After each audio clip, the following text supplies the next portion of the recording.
Please be seated. Присаживайтесь.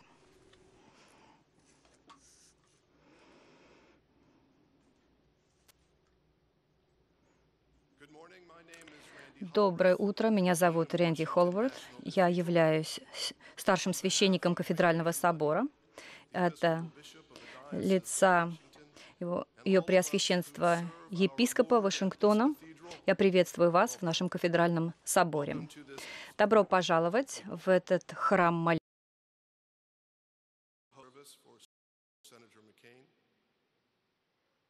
Senator McCain's wife, Cindy, and his mother, Roberta, and the entire McCain family.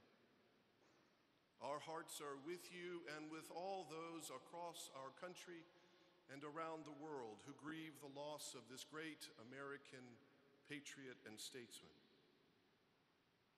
Today, we give John Sidney McCain III back to the God of love who gave him to us.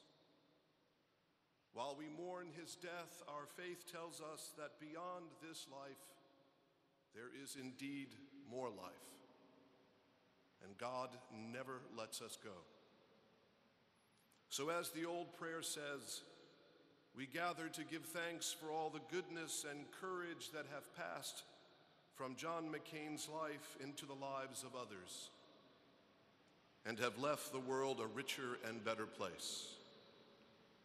For his life's task, faithfully and honorably discharged, for good humor, gracious affection, kindly generosity, for sadness met without surrender, and weakness endured without defeat. May the Lord bless him and keep him this day and always. Thank you.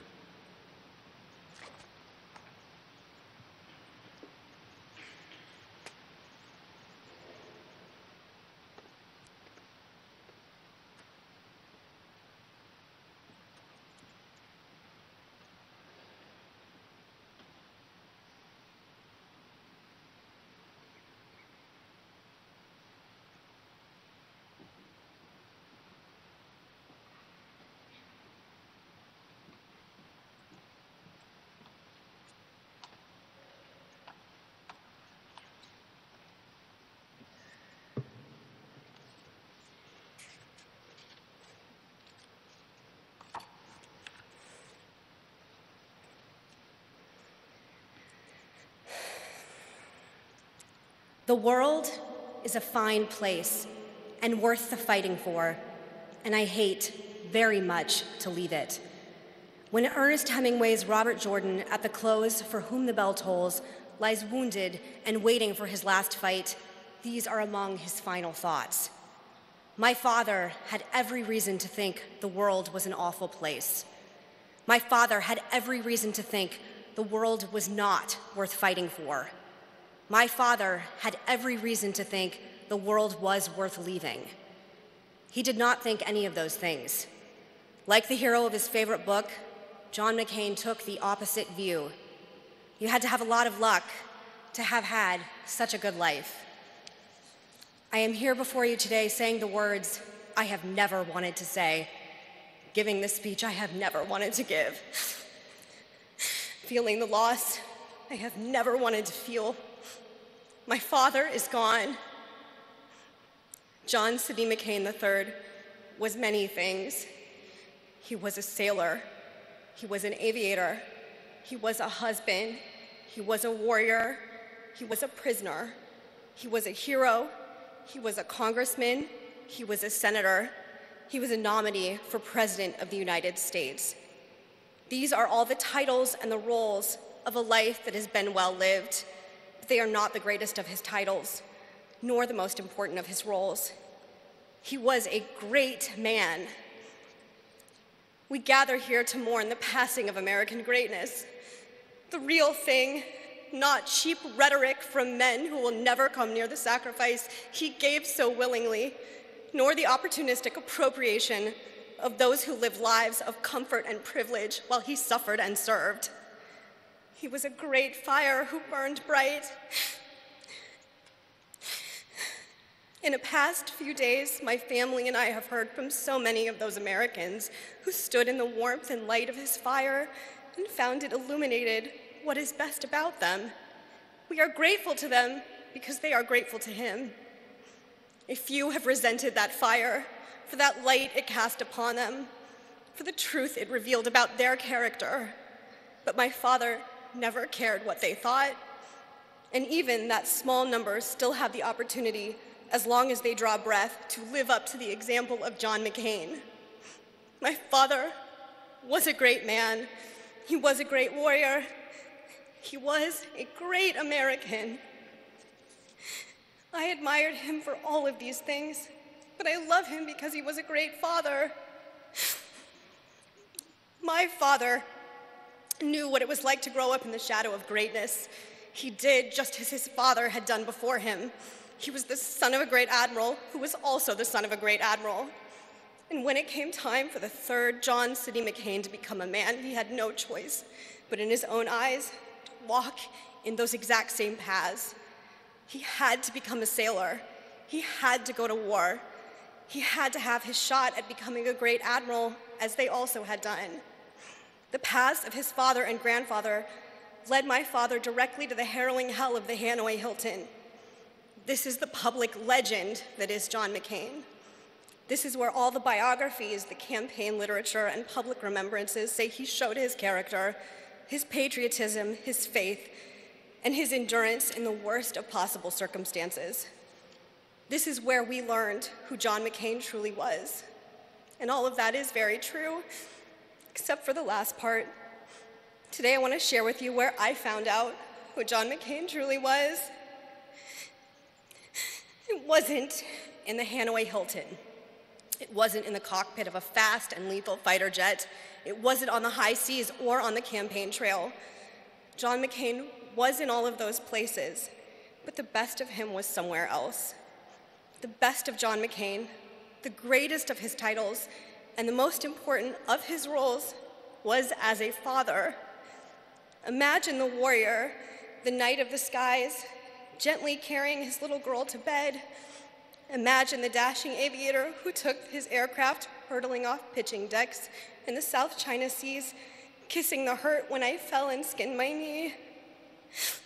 Imagine the distinguished statesman who counseled presidents and the powerful, singing with his little girl in Oak Creek during a rainstorm to Singing in the Rain. Imagine the senator, the fierce conscience of the nation's best self, taking his 14-year-old daughter out of school because he believed that I would learn more about America at the town halls he held across the country. Imagine the elderly veteran of war and government whose wisdom and courage were sought by the most distinguished men of our time, with his eyes shining with happiness as he gave his blessing for his grown daughter's marriage. You all have to imagine that. I don't have to because I lived it all. I know who he was. I know what defined him. I got to see it every single day of my blessed life. John McCain was not defined by prison, by the Navy, by the Senate, by the Republican Party, or by any single one of the deeds in his absolutely extraordinary life. John McCain was defined by love. Several of you out there in the pews who crossed swords with him, or found yourselves on the receiving end of his famous temper, or were at a cross purposes to him on nearly anything, are right at this moment doing your best to stay stone-faced. Don't. You know full well that if John McCain were in your shoes here today, he'd be using some salty word he learned in the Navy while my mother jabbed him in the arm in embarrassment. He'd look back at her and grumble, and maybe stop talking, but he would keep grinning. She was the only one who could do that. On their first date, when he still did not know what sort of woman she was, he recited a Robert Service poem to her called The Cremation of Sam McGee, about an Alaskan prospector who welcomes his cremation as the only way to get warm in the icy north. There are strange things done in the midnight sun by the men who moil for gold. The Arctic trails have their secret tales that would make your blood run cold. He had learned it in Hanoi. A prisoner in the next cell had rapped it out in code over and over again during the long years of captivity. My father figured that if Cindy Lou Hensley would sit through that and appreciate the dark humor that had seen him through so many years of cruel imprisonment, she just might sit through a lifetime with him as well. And she did. John McCain was defined by love. This love of my father for my mother was the most fierce and lasting of them all, Mom. Let me tell you what love meant to John McCain and to me. His love was the love of a father who mentors as much as he comforts. He was endlessly present for us. And though we did not always understand it, he was always teaching. He didn't expect us to be like him. His ambitions for us, unmoored from any worldly achievement, was to be better than him, armed with his wisdom and informed by his experiences, long before we were even old enough to have assembled our own. As a girl, I did not fully appreciate what I most fully appreciate now, how he suffered and how he bore it with a stoic silence that was once the mark of an American man. I came to appreciate it first when he demanded it of me. I was a small girl thrown from a horse and crying from a busted collarbone. My dad picked me up, he took me to the doctor, and he got me all fixed up. Then he immediately took me back home and made me get back on that very same horse. I was furious at him as a child, but how I love him for it now. My father knew pain and suffering with an intimacy and immediacy that most of us are blessed never to have endured. He was shot down, he was crippled, he was beaten, he was starved, he was tortured, and he was humiliated. That pain never left him. The cruelty of his communist captors ensured that he would never raise his arms above his head for the rest of his life. Yet he survived, yet he endured, yet he triumphed. And there was this man who had been through all that with a little girl who simply didn't want to get back on her horse. He could have sat me down and told me all of that and made me feel small because my complaint and my fear was nothing next to his pain and memory. Instead, he made me feel loved. "Megan," he said, in his quiet voice that spoke with authority and meant you had best obey, "get back on the horse." I did, and because I was a little girl, I resented it. Now that I am a woman, I look back across that time and see the expression on his face when I climbed back up and rode again, and I see the pride and love in his eyes as he said, "Nothing is going to break you."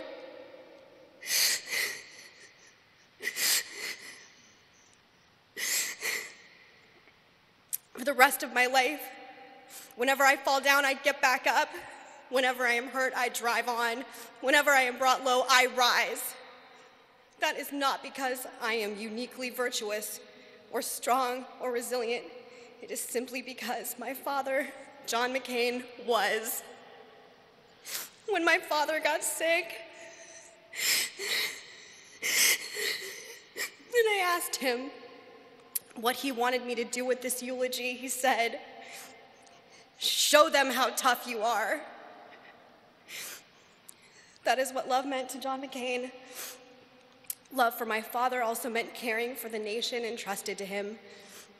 My father, the true son of his father and grandfather, was born into an enduring sense of the hard-won character of American greatness and was convinced of the need to defend it with ferocity and faith. John McCain was born in a distant and now vanquished outpost of American power, and he understood America as a sacred trust. He understood our republic demands responsibilities even before it defends its rights.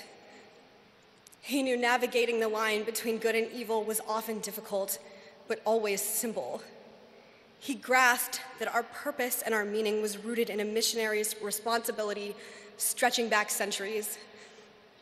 Just as the first Americans looked upon a new world full of potential for a grand experiment in freedom and self-government, so their descendants have a responsibility to defend the old world from its worst self. The America of John McCain is the America of the Revolution. Fighters with no stomach for the summer soldier and the sunshine patriot, making the world anew with the bells of liberty.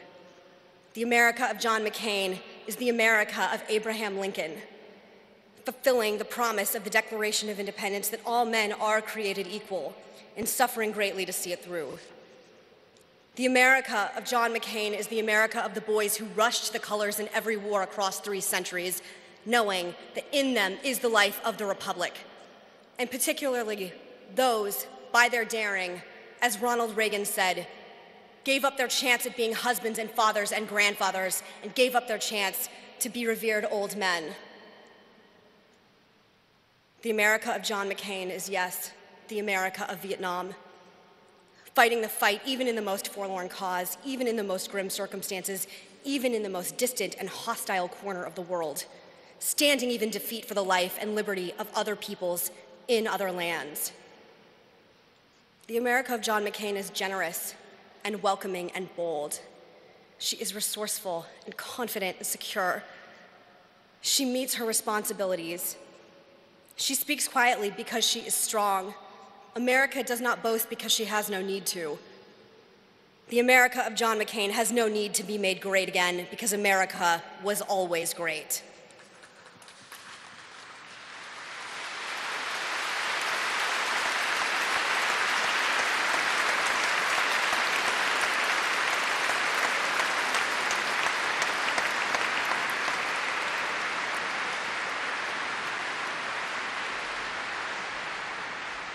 That fervent faith, that proven devotion, that abiding love, that is what drove my father from the fiery skies above the Red River Delta to the brink of the presidency itself. Love defined my father. As a young man, he wondered if he would measure up to his distinguished lineage. I miss him so badly. I want to tell him that he did. But I take small comfort in this. Somewhere in the great beyond, where the warriors go, there are 2 admirals of the United States meeting their much-loved son. They are telling him he is the greatest among them. Dad, I love you. I always have. All that I am, all that I hope, all that I dream is grounded in what you taught me. You loved me, and you showed me what love must be. An ancient Greek historian wrote that the image of great men is woven into the stuff of other men's lives.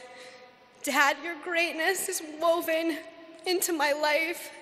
It is woven into my mother's life. It is woven into my sister's life. And it is woven into my brother's lives. It is woven into the life and liberty of the country you sacrificed so much to defend. Dad, I know you are not perfect. We live in an era where we knock down old American heroes for all their imperfections, when no leader wants to admit to fault or failure. You were an exception, and you gave us an ideal to strive for. Look, I know you can see this gathering here in this cathedral. The nation is here to remember you.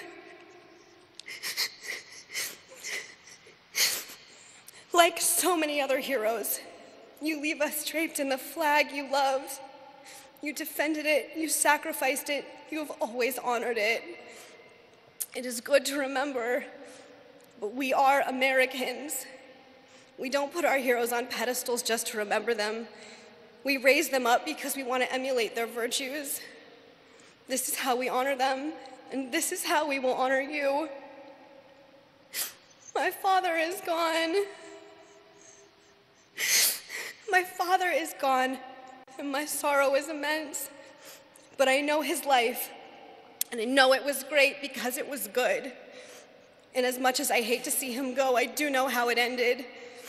I know that on the afternoon of August 25th, in front of Oak Creek in Cornville, Arizona, surrounded by the family he loved so much, an old man shook off the scars of battle one last time and arose a new man to pilot one last flight up and up and up, busting clouds left and right, straight on through to the kingdom of heaven. And he slipped the earthly bonds, put out his hand, and touched the face of God. I love you, Dad.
From Requiem by Robert Louis Stevenson.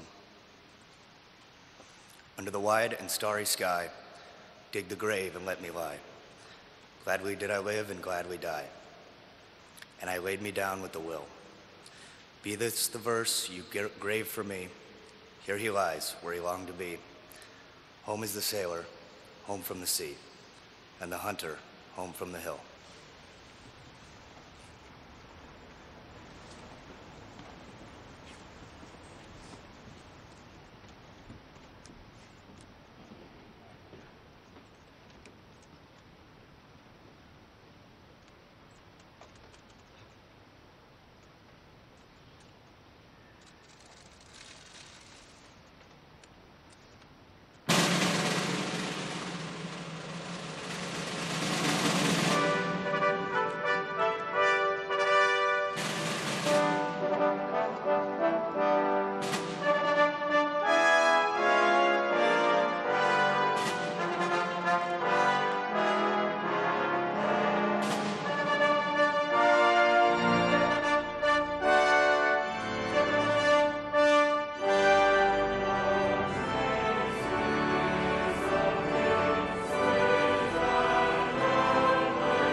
Cindy McCain and the wonderful McCain family, Presidents Clinton, Bush, and Obama, Secretaries Kissinger and Clinton, all the other honored guests that are here, ladies and gentlemen. Becoming John McCain's friend is one of the great blessings of my life. Being asked to pay tribute to him today is one of the great honors. And for that, I thank Cindy and the entire McCain family. And I also want to thank them, including his mother, his brother, his sister, the 7 wonderful children, for the love and support you gave John throughout his life and his service, none more than in the last year of his life. And you, Cindy, have been absolutely saintly, and we, his friends, cannot thank you enough. There's a special satisfaction that comes from serving a cause greater than yourself. I heard John say those words hundreds of times, particularly to young people, and you all heard them a lot as well. But for him, we know they were not just words in a speech, they were the creed that he lived by. And the greater cause to which he devoted his life was America. Not so much the country defined by its borders, but the America of our founding values: freedom, human rights, opportunity, democracy, and equal justice under law. In John's life, he nobly served and advanced these American values. And remarkably, his death seems to have reminded the American people that these values are what makes us a great nation. Not the tribal partisanship and personal attack politics that have recently characterized our life. This week's celebration of the life and values and patriotism of this hero, I think, have taken our country above all that. In a way, it's the last great gift that John McCain gave America. And I want to suggest today that we can give a last great gift to him, which is to nurture these values and take them forward into the years ahead to make America the better country John always knew it could be. I pray that we will, and I ask you to do so as well. Now let me try to pay tribute to this great man by describing and sharing stories from our friendship, which began in the early 1990s as part of a bipartisan group pushing our government to stop the aggression and slaughter in Bosnia. And then we began to collaborate on a lot of bipartisan legislation. But really, our friendship deepened in our travels together around the world with our third amigo, Lindsey Graham. When you traveled with John, even with Lindsey along, the purpose was not to have fun. In fact, sometimes it seemed the purpose was just to survive the schedule he had organized. John had a restless energy every day, including the days we traveled, to get the most out of every day he possibly could, and he did. And so did we, who were privileged to know him. John traveled to learn so he could be a better senator. He traveled to represent America as best he could wherever we went, and he did. And he traveled to support the men and women of our armed services, whether in war or at peace, wherever they were. And they, in turn, welcomed him in not just respect, but awe, as the hero John McCain was, is, and always will be. In shared experiences and long conversations on these trips, John and I got to know and trust each other as friends in a way that doesn't happen, because it can't happen much anymore, in the frenetic Washington life of senators. Our friendship taught me many things, including, I must add, some jokes that I otherwise never would have known. John loved to laugh and make others laugh. When he found a joke that people liked, he told it over and over and over again. One of my favorites was about the two inmates going through the food line for dinner at the state penitentiary. One says to the other, "The food is terrible here."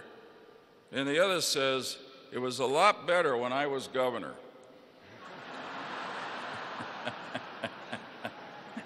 Yeah.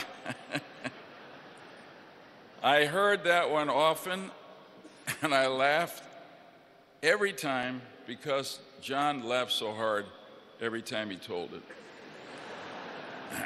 The range of John's mind, interest, and experience was impressive and often surprising. You couldn't characterize this man. He loved to read history and fiction and talk about it, argue about it. He had a pervasive curiosity about just about everything in life.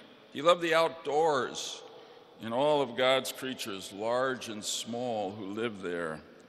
Most people would be surprised by how much pleasure this combative senator got from watching the hummingbirds at the McCain family home outside Sedona, Arizona.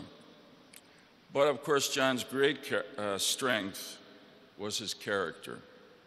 He was honest, fair, and civilized. In all the times we were together, I never heard him say a bigoted word about anyone. The American people saw this great quality most clearly during the 2000 campaign when that woman made an offensive statement against then Senator Barack Obama. To me, what was most impressive about John's reaction was that it was pure reflex. It was who John was. He didn't need to consult anyone. He immediately defended his opponent's name and honor and thereby elevated for that moment our politics and made us a more perfect union. Personally, I can tell you that John was a real friend in accommodating what to him were my unusual practices as a religiously observant Jew. Whether it was walking with me on a Saturday to an important meeting or turning down a popular Friday night dinner invitation at the Munich security conference we went to every year because it was too far to walk, we would stay in the hotel and have what John learned to call our Shalom Shabbat dinners, peaceful Sabbath dinners. But of course, with John, they weren't that peaceful. John, naturally, in doing these wonderful acts of friendship, grumbled all the way about what I was putting him through, you know. Right now, I think he's probably deriving some pleasure from the fact that it turned out that his funeral was held on a Saturday and I had to walk to get here. I'm sure if he were right now, he'd tell me that that was divine justice. He ultimately, as he did with so much of his life, turned these interfaith experiences into a truly hilarious comedy routine. It began with a solemn pronouncement by John that he was converting to Judaism. Then he explained much less solemnly, I do this not because of any particular liking for the religion. It's just that for so many years I've had to go along with all of Joe's religious nonsense that I might as well convert and get the benefits. One of his favorite targets was the Sabbath elevators in Israeli hotels, which are pre-programmed to stop at every floor. You know, John had many virtues, but patience was not one of them. Therefore, rides on those Shabbat elevators were not the happiest times we spent together. I say this both to say in stories how full and genuine was John's acceptance of my religious practices, which were different from what he knew, but also to make a larger point, because I can tell you in everything we did together around the world and here in Washington and across America, he showed that same acceptance, respect, curiosity about everybody's religious observances and about everything else about them that was different from himself and his own experiences. I've said that patience was one virtue John didn't have. Forgiveness was a great virtue he did have. And here's a story to make that clear. Once on a trip to Hanoi, As we were touring the Hanoi Hilton, a crowd of Vietnamese college students recognized John, and they began to chant wildly, "McCain, McCain." They wanted to take his picture and have him sign autographs. When it was over, I asked him why he got such a rock star reception in Hanoi. And with classic directness, he said, "Well, first, Joe, it's because they've been taught that I was treated a lot better here than I really was.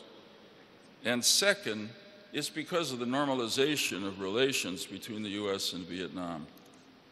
Well, that was a classic McCain understatement.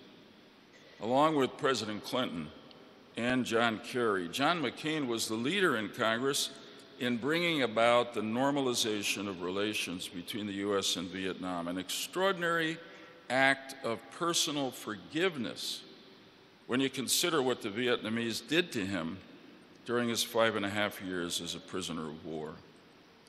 After his injuries in Vietnam, he could not pursue his ambitions in the Navy.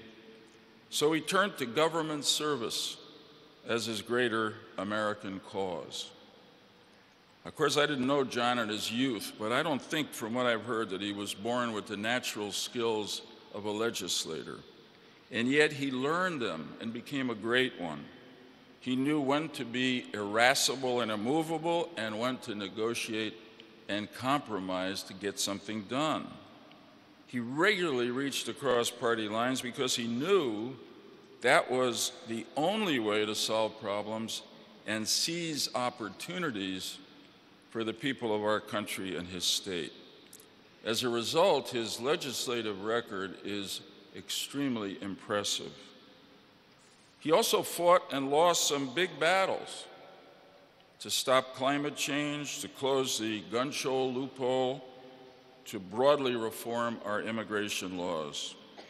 But that never seemed to get him down or diminish his ardor for the next battle. He loved to win, but he also loved a good fight for a just cause, even if it didn't succeed.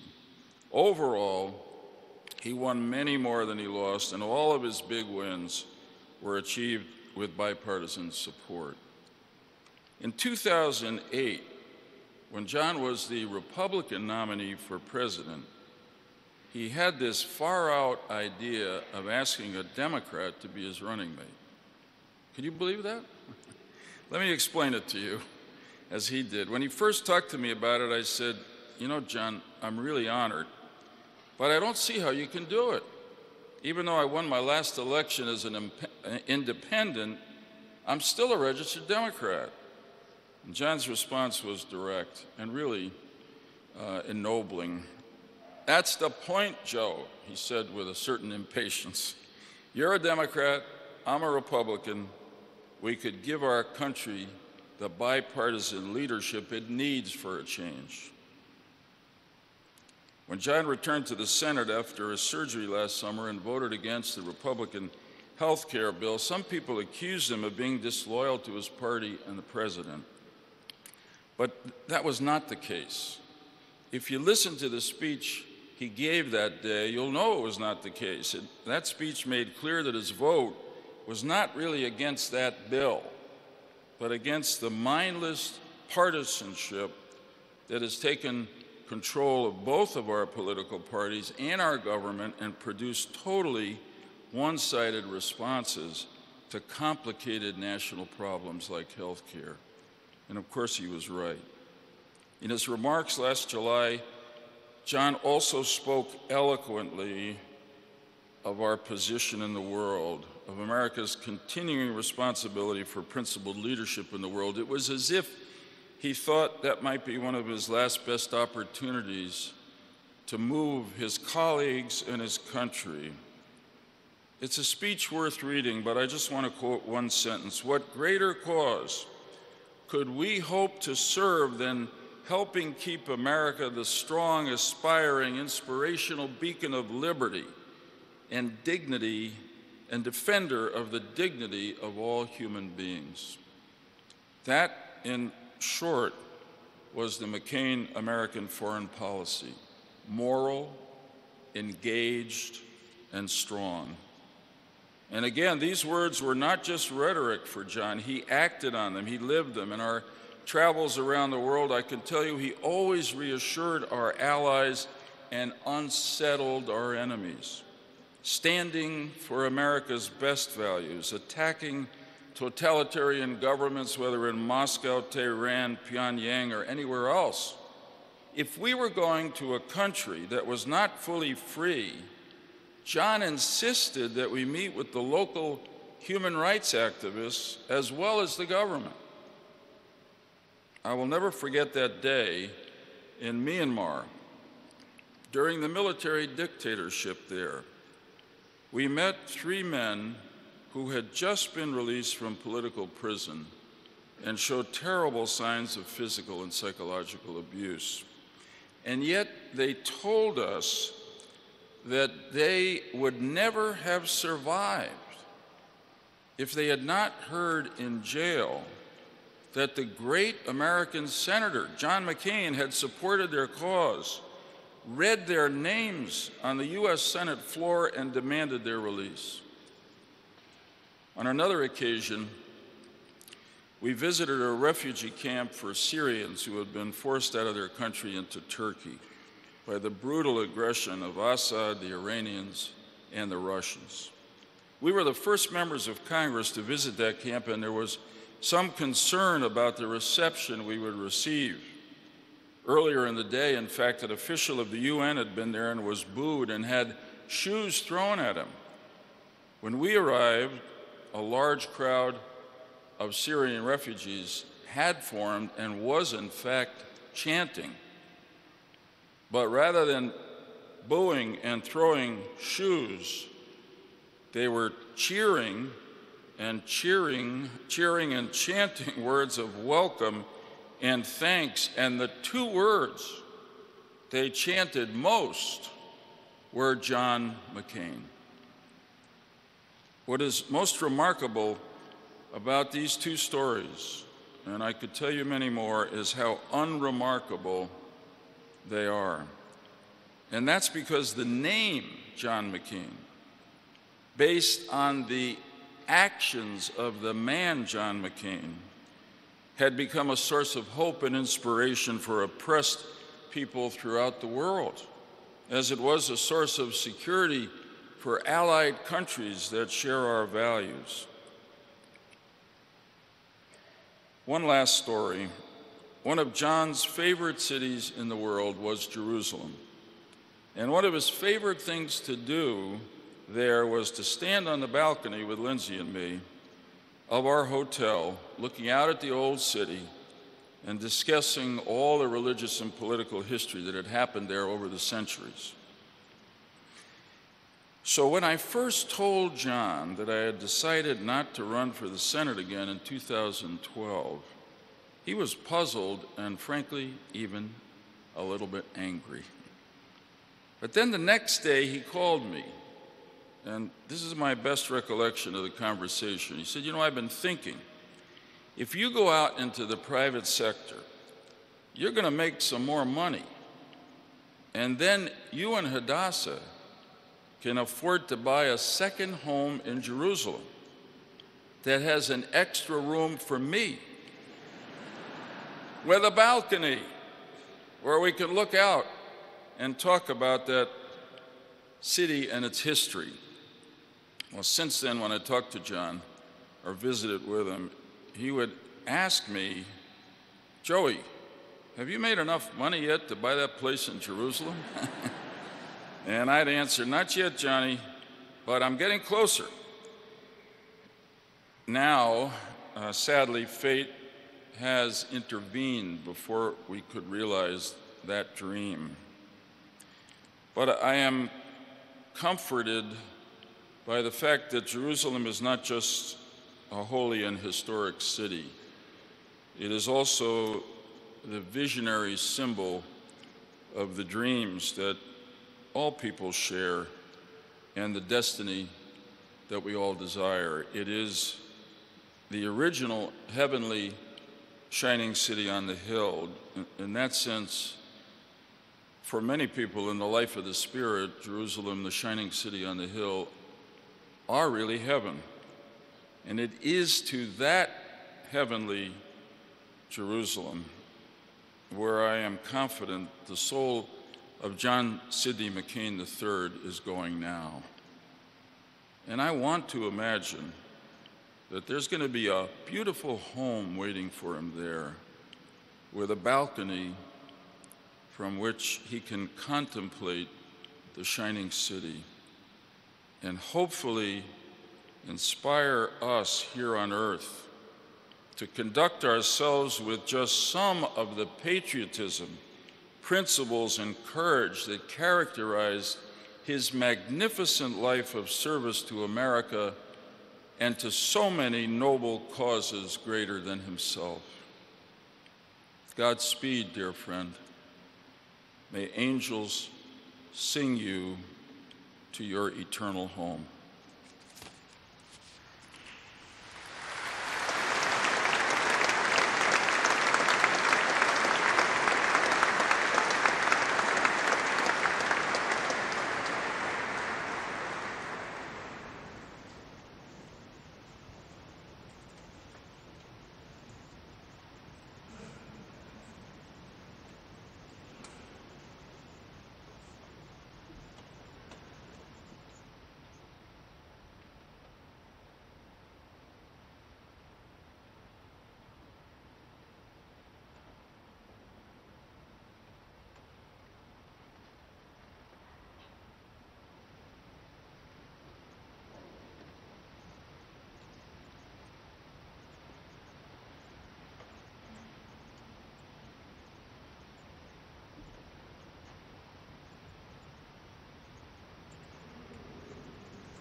Our country has had the good fortune that at times of national trial, a few great personalities have emerged to remind us of our essential unity and inspire us to fulfill our sustaining values. John McCain was one of those gifts of destiny.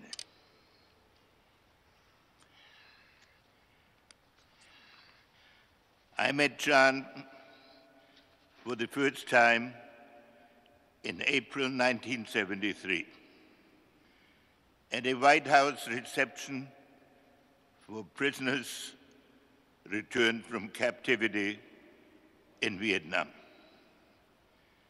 He had been much on my mind during the negotiations to end the Vietnam War. Partly also because his father, then Commander-in-Chief of the Pacific Command, when briefing the President, answered references to his son by saying only, "I pray for him." In the McCain family, national service was its own reward. They did not allow for special treatment. I thought of that when his Vietnamese captors, during the final phase of negotiations, offered to release John so that he could return with me on the official plane that had brought me to Hanoi. Against all my instinct, I thanked them for their offer, but refused it. I wondered what John would say when we finally met. His greeting was both self-effacing and moving. Thank you for saving my honor. He did not tell me then or ever that he had had an opportunity to be freed years earlier, but had refused, a decision for which he had to endure additional periods of isolation and hardship. Nor did he ever speak of his captivity again during the near half-century of close friendship. John's focus was on creating a better future.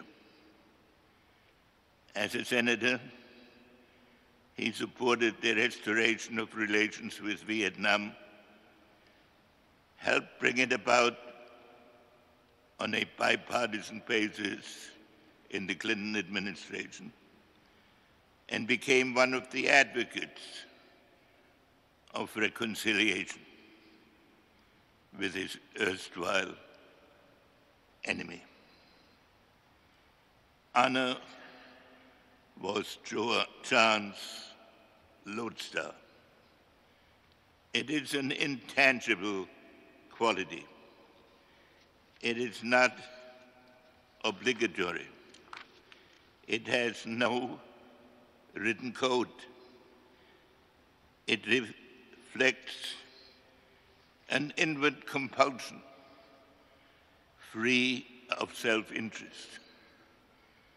It fulfills a cause, not a personal ambition.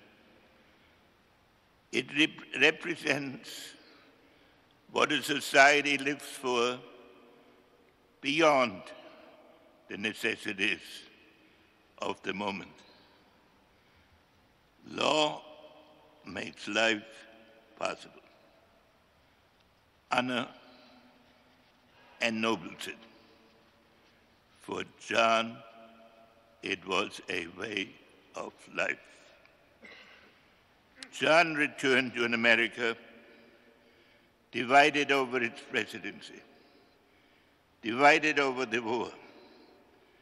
Amidst all the turmoil and civic unrest, divided over the best way to protect our country and over whether it should be respected for its power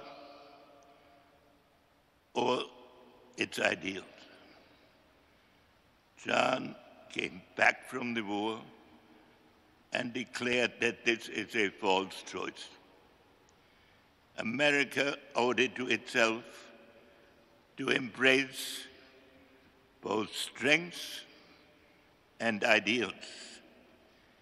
In decades of congressional service, ultimately as chairman of the Senate Armed Services Committee, John was an indefatigable exponent of an America strong enough to vindicate its purpose. But John believed also in a compassionate America, guided by core principles for which American foreign policy must always stand. With liberty and justice for all is not an empty sentiment, he argued. It is the foundation of our national consciousness. To John, American verities had universal applicability. I do not believe, he said, that there is an Arab exception any more then there is a black exception, or an Asian or Latin exception. He warned against the temptation of withdrawal from the world. We will not thrive in a world, he warned, where our leadership and ideals are absent. We would not deserve it. In this manner, John McCain's name became synonymous with an America that reached out to oblige the powerful to be lawful and give hope to the oppressed. John's were never academic maxims. He was in the front lines of all these battles for decency and freedom. He was an engaged warrior, fighting for his causes with ebullience, with courage, and with humility to the limit of the feasible, and sometimes miraculously, even beyond it. John was all about hope. In a commencement speech at Ohio Wesleyan University, John summed up the essence of his engagement of a lifetime. No one of us, if they have character, leaves behind a wasted life. Like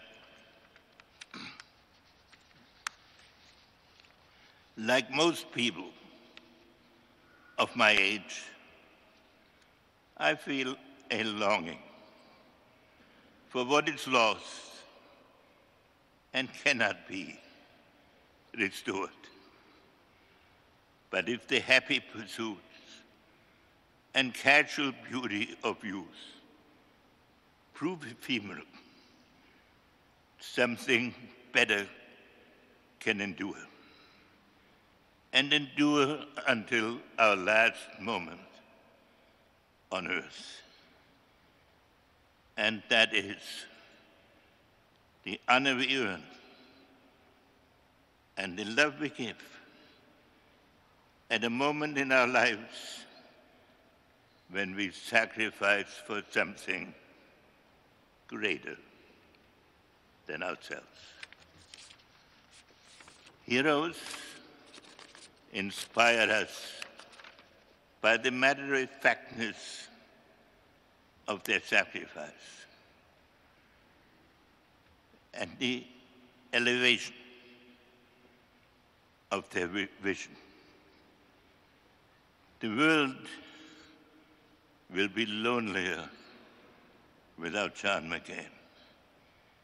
His ebullience, his faith in America, and his instinctive sense of moral duty.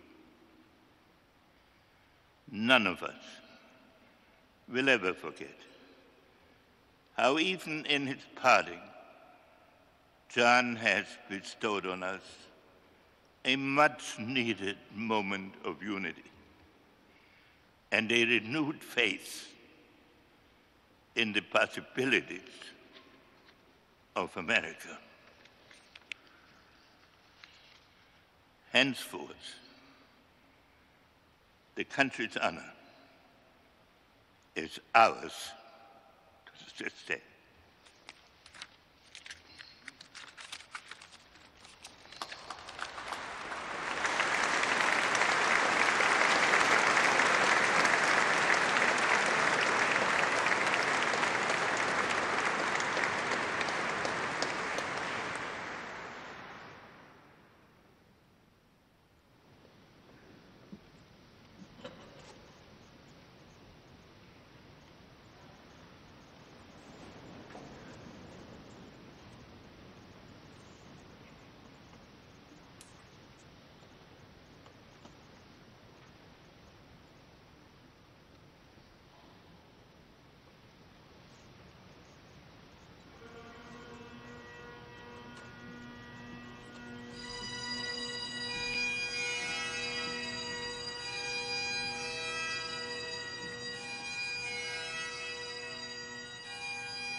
Cindy and the McCain family, I am honored to be with you to offer my sympathies and to celebrate a great life. The nation joins your extraordinary family in grief and gratitude for John McCain. Some lives are so vivid, it's difficult to imagine them ended. Some voices are so vibrant and distinctive, it's hard to think of them stilled. A man who seldom rested is laid to rest, and his absence is tangible, like the silence after a mighty roar. The thing about John's life was the amazing sweep of it, from a tiny prison cell in Vietnam to the floor of the United States Senate, from troublemaking plebe to presidential candidate. Wherever John passed throughout the world, people immediately knew there was a leader in their midst. In one epic life was written the courage and greatness of our country. For John and me, there was a personal journey, our hard-fought political history. Back in the day, he could frustrate me. And I know he'd say the same thing about me. But he also made me better. In recent years, we sometimes talk of that intense period like football players remembering a big game. In the process, rivalry melted away. In the end, I got to enjoy one of life's great gifts, the friendship of John McCain, and I'll miss him.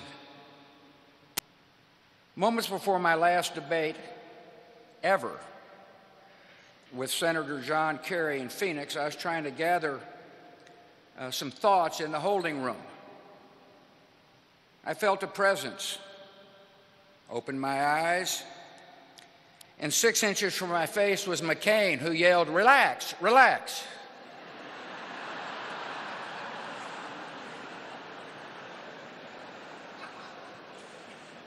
John was above all a man with a code. He lived by a set of public virtues that brought strength and purpose to his life and to his country. He was courageous, with a courage that frightened his captors and inspired his countrymen. He was honest, no matter whom it offended. Presidents were not spared. He was honorable, always recognizing that his opponents were still patriots and human beings. He loved freedom with the passion of a man who knew its absence. He respected the dignity inherent in every life, a dignity that does not stop at borders and cannot be erased by dictators. Perhaps above all, John detested the abuse of power, could not abide bigots and swaggering despots. There was something deep inside him that made him stand up for the little guy, to speak for forgotten people in forgotten places. One friend from his Naval Academy days recalls how John, while a lowly plebe, reacted to seeing an upperclassman verbally abuse a steward. Against all tradition, he told the jerk to pick on someone his own size. It was a familiar refrain during 6 decades of service. Where does such strength and conviction come from? Perhaps from a family where honor was in the atmosphere, or from the firsthand experience of cruelty, which left physical reminders that lasted his whole life, or from some deep well of moral principle. Whatever the cause, it was this combination of courage and decency that defined John's calling and so closely paralleled the calling of his country. It's this combination of courage and decency that makes the American military something new in history, an unrivaled power for good. It's this combination of courage and decency that set America on a journey into the world, to liberate death camps, to stand guard against extremism, and to work for the true peace that comes only with freedom. John felt these commitments in his bones. It is a tribute to his moral compass that dissidents and prisoners in so many places, from Russia to North Korea to China, knew that he was on their side. And I think their respect meant more to him than any medals and honors life could bring. The passion for fairness and justice extended to our own military. When a private was poorly equipped or a seaman was overworked in terrible conditions, John enjoyed nothing more than dressing down an admiral or a general. He remained the troublesome plebe to the end. Those in political power were not exempt.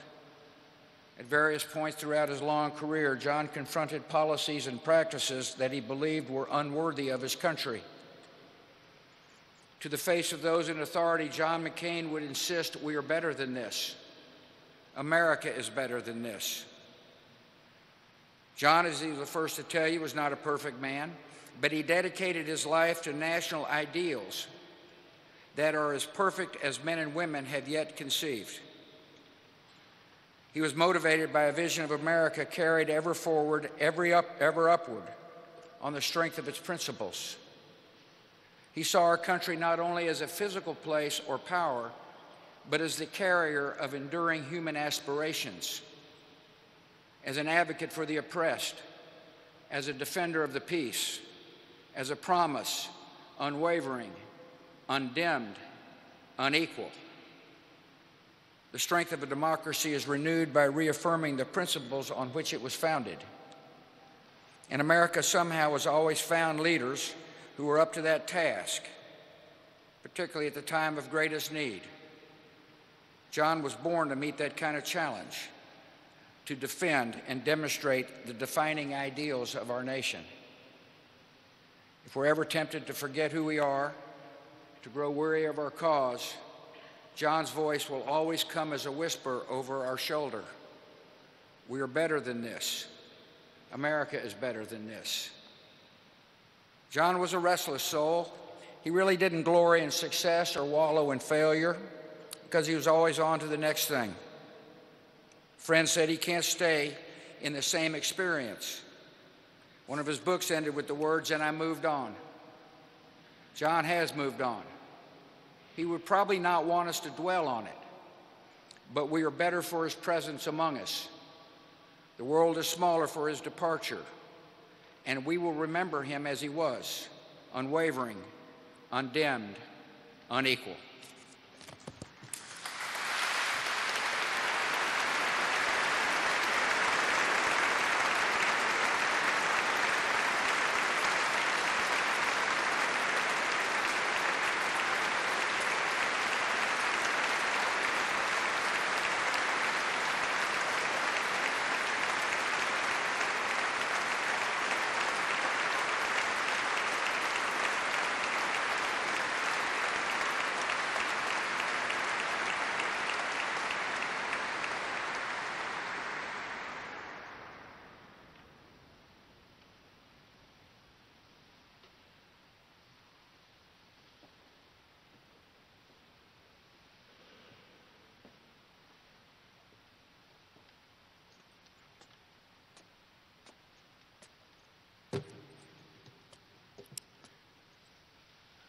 To John's beloved family, Mrs. McCain, to Cindy and the McCain children, President Mrs. Bush, President Secretary Clinton, Vice President Mrs. Biden, Vice President Mrs. Cheney, Vice President Gore, and as John would say, my friends. We come to celebrate an extraordinary man, a warrior, a statesman, a patriot, who embodied so much that is best in America. President Bush and I are among the fortunate few who competed against John at the highest levels of politics. He made us better presidents, just as he made the Senate better, just as he made this country better. So for someone like John to ask you while he's still alive to stand and speak of him when he's gone is a precious and singular honor. Now, when John called me with that request earlier this year, I'll admit sadness and also a certain surprise. But after our conversation ended, I realized how well it captured some of John's essential qualities. To start with, John liked being unpredictable, even a little contrarian.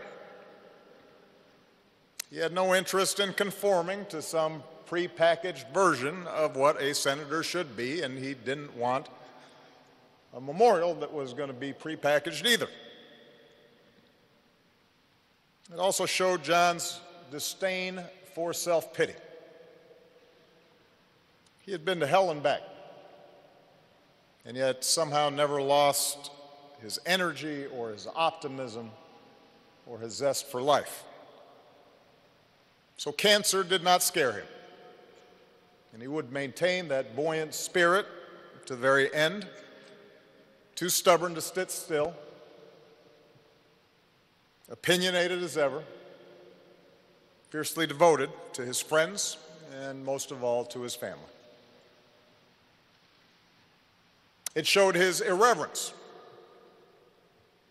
his sense of humor, a little bit of a mischievous streak. After all, what better way to get a last laugh than to make George and I say nice things about him to a national audience?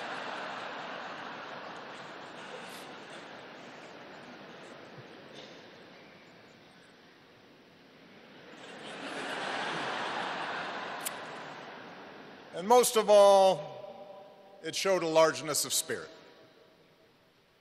an ability to see past differences in search of common ground. And in fact, on the surface, John and I could not have been more different. We're of different generations. I came from a broken home and never knew my father. John was the scion of one of America's most distinguished military families. I have a reputation for keeping cool. John, not so much.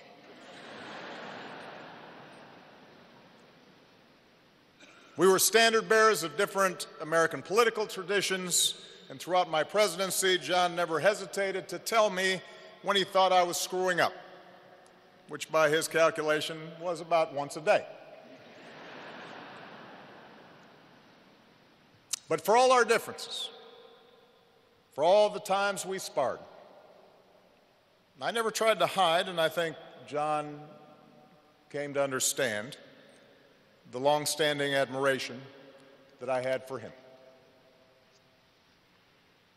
By his own account, John was a rebellious young man. In his case, that's understandable. What faster way to distinguish yourself when you're the son and grandson of admirals than to mutiny? Eventually, though, he concluded that the only way to really make his mark on the world is to commit to something bigger than yourself. And for John, that meant answering the highest of callings, serving his country in a time of war. Others this week and this morning have spoken to the depths of his torment and the depths of his courage there in the cells of Hanoi, when day after day, year after year, that youthful iron was tempered into steel. And it brings to mind something that Hemingway wrote in the book that Megan referred to, his favorite book. Today is only one day in all the days that will ever be. But what will happen in all the other days that ever come can depend on what you do today. In captivity, John learned in ways that few of us ever will the meaning of those words. How each moment, each day, each choice is a test. And John McCain passed that test again and again and again. And that's why when John spoke of virtues like service and duty, it didn't ring hollow. They weren't just words to him. It was a truth that he had lived and for which he was prepared to die. And it forced even the most cynical to consider, what were we doing for our country? What might we risk everything for? You know, much has been said this week about what a maverick John was. Now, in fact, John was a pretty conservative guy. Trust me, I was on the receiving end of some of those votes. But he did understand that some principles transcend politics, that some values transcend party. He considered it part of his duty to uphold those principles and uphold those values. John cared about the institutions of self-government, our Constitution, our Bill of Rights, rule of law, separation of powers, even the arcane rules and procedures of the Senate. He knew that in a nation as big and boisterous and diverse as ours, those institutions, those rules, those norms are what bind us together. They give shape and order to our common life. Even when we disagree, especially when we disagree. John believed in honest argument and hearing other views. He understood that if we get in the habit of bending the truth to suit political expediency or party orthodoxy, our democracy will not work. That's why he was willing to buck his own party at times, occasionally work across the aisle on campaign finance reform and immigration reform. That's why he championed a free and independent press as vital to our democratic debate. And the fact that it earned him some good coverage didn't hurt either.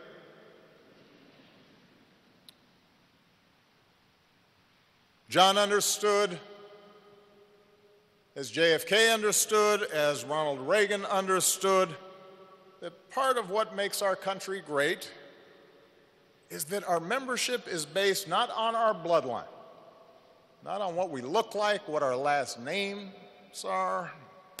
It's not based on where our parents or grandparents came from or how recently they arrived,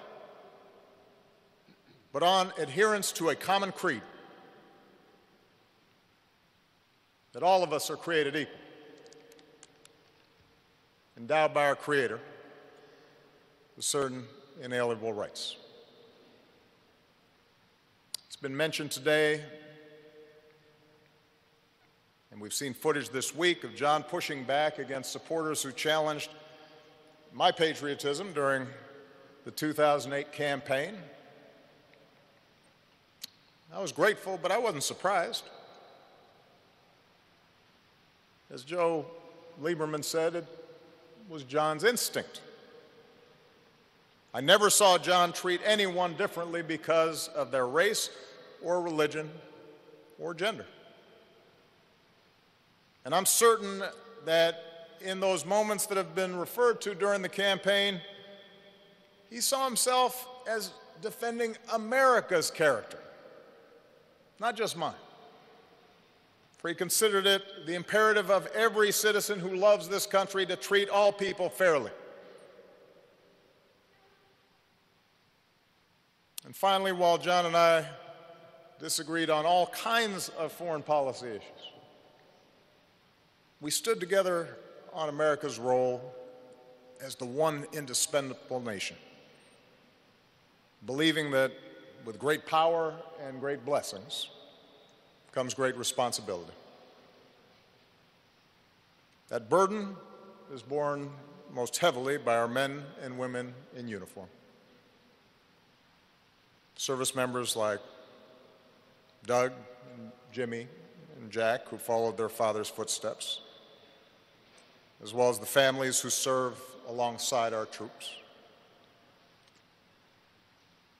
But John understood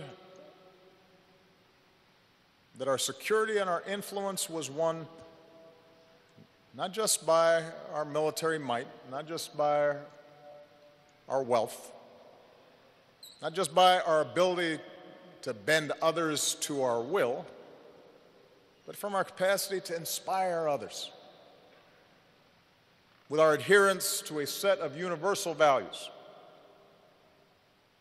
like rule of law and human rights, and an insistence on the God-given dignity of every human being. Of course, John was the first to tell us that he was not perfect. Like all of us who go into public service, he did have an ego.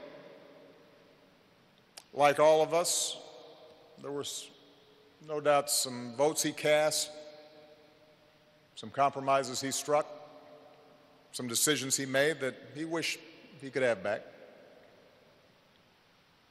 It's no secret, it's been mentioned, that he had a temper. And when it flared up, it was a force of nature, a wonder to behold. His jaw grinding, his face reddening, his eyes boring a hole right through you. Not that I ever experienced it firsthand, mind you.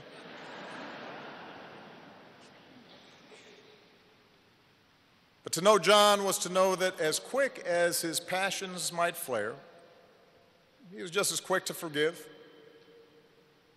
and ask for forgiveness. He knew more than most his own flaws and his blind spots. And he knew how to laugh at himself. And that self-awareness made him all the more compelling. You know, we didn't advertise it, but every so often over the course of my presidency, John would come over to the White House, and we'd just sit and talk in the Oval Office, just the two of us. We'd talk about policy, and we'd talk about family, and we'd talk about the state of our politics. And our disagreements didn't go away during these private conversations. Those were real, and they were often deep. But we enjoyed the time we shared away from the bright lights. And we laughed with each other. And we learned from each other. And we never doubted the other man's sincerity or the other man's patriotism, or that when all was said and done, we were on the same team. We never doubted we were on the same team. For all of our differences, we shared a fidelity to the ideals for which generations of Americans have marched and fought and sacrificed and given their lives. We considered our political battles a privilege, an opportunity to serve as stewards of those ideals here at home and to do our best to advance them around the world. We saw this country as a place where anything is possible. And citizenship is an obligation to ensure it forever remains that way. And more than once during his career, John drew comparisons to Teddy Roosevelt. And I'm sure it's been noted that Roosevelt's man in the arena oration seems tailored to John. Most of you know it. Roosevelt speaks of those who strive, who dare to do great things, who sometimes win and sometimes come up short, but always relish a good fight. A contrast to those cold, timid souls who know neither victory nor defeat. Isn't that the spirit we celebrate this week? That striving to be better, to do better, to be worthy of the great inheritance that our founders bestowed. So much of our politics, our public life, our public discourse can seem small and mean and petty. Trafficking in bombast and insult and phony controversies and manufactured outrage. It's a politics that pretends to be brave and tough, but in fact is born of fear. John called on us to be bigger than that. He called on us to be better than that. Today is only one day in all the days that will ever be. But what will happen in all the other days that will ever come can depend on what you do today. What better way to honor John McCain's life of service than, as best we can, follow his example? To prove that the willingness to get in the arena and fight for this country is not reserved for the few, it is open to all of us. That in fact it's demanded of all of us as citizens of this great republic. That's perhaps how we honor him best. By recognizing that there are some things bigger than party or ambition or money or fame or power. That there's some things that are worth risking everything for. Principles that are eternal. Truths that are abiding. At his best, John showed us what that means. For that, we are all deeply in his debt. May God bless John McCain. May God bless this country he served so well.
Let us pray.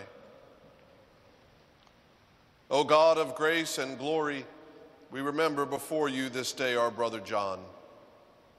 We thank you for giving him to us, his family and friends, to know and to love as a companion on our earthly pilgrimage. In your boundless compassion, console us who mourn. Give us faith to see in death the gate of eternal life, so that in quiet confidence we may continue our course on earth until by your call we are reunited with those who have gone before. Through Jesus Christ our Lord. Amen. Most merciful God, whose wisdom is beyond our understanding, deal graciously with John's family and friends in their grief. Surround them with your love, that they may not be overwhelmed by their loss, but have confidence in your goodness and strength to meet the days to come. Through Jesus Christ our Lord. Amen.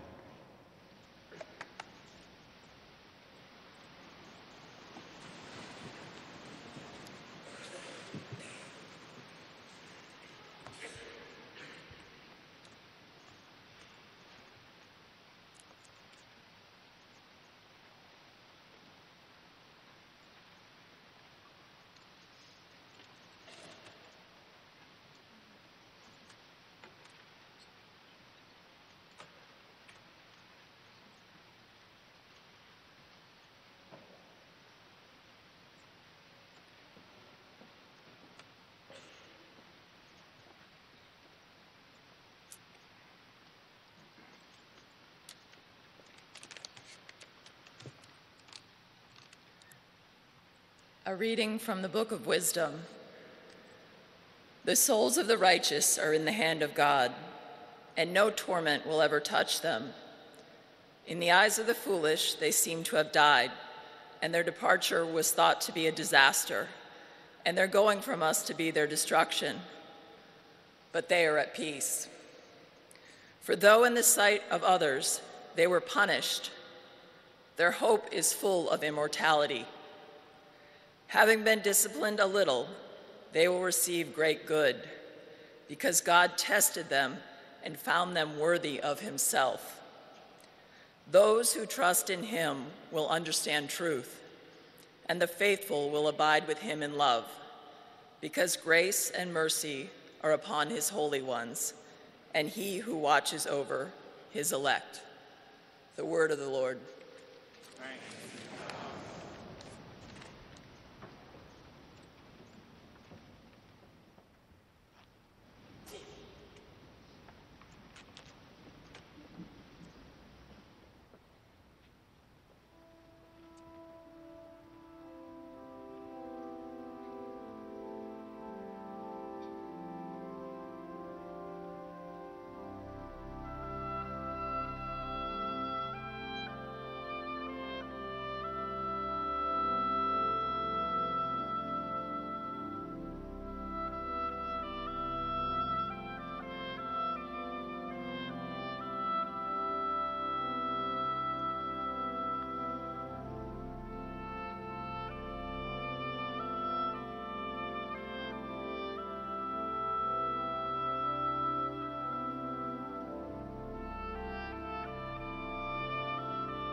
A reading from the second letter of St. Paul to the Corinthians. So we are always confident, even though we know that while we are at home in the body, we are away from the Lord. For we walk by faith, not by sight. Yes, we do have confidence, and we would rather be away from the body and at home with the Lord. The word of the Lord.